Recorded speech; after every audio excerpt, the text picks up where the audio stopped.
Occasionally, we would use exaggeration to get our point across.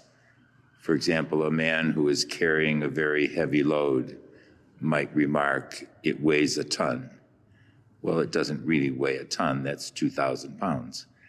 But he's trying to make a point, and we understand that. Jesus is using hyperbole or exaggeration in the gospel tonight. He certainly does not mean that we should gouge our eye out or cut off our hand, because he knows that sin is not external, but it's something internal coming from the soul and from the mind and the heart. But what he's saying, he wants to get his point across because it's important, and he's being very forceful with it. There must be nothing that gets in the way of our relationship with God. We know that we're sinners. We confess at the beginning of every Mass that we are sinners, and we ask the Lord's forgiveness. And he's always there to grant it. But it's a reminder to us that we are always a lifelong struggle to be completely committed to God.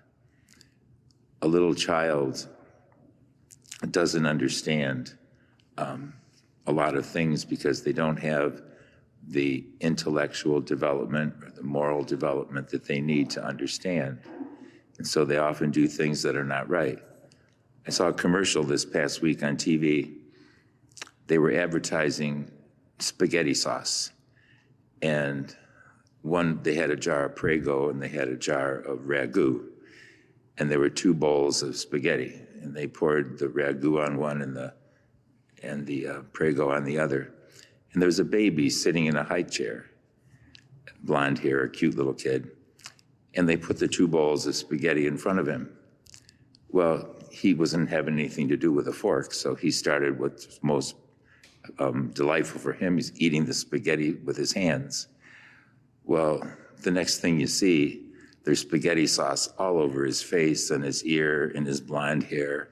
And he takes the empty bowl, still covered with sauce, and he puts it on his head. And he's got a big smile on his face as he's licking the sauce off his mouth.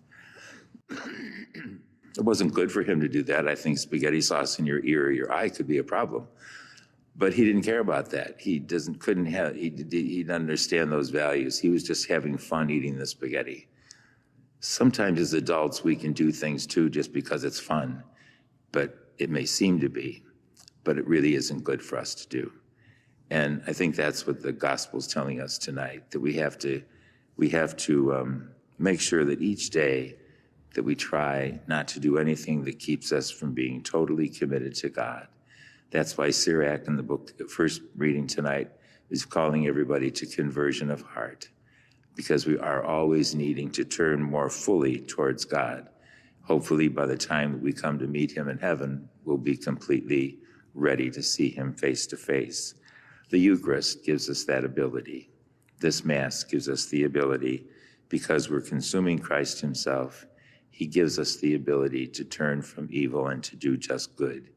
So we thank the Lord for being here tonight and helping us to understand the importance of the Eucharist and the importance of eternal life in heaven.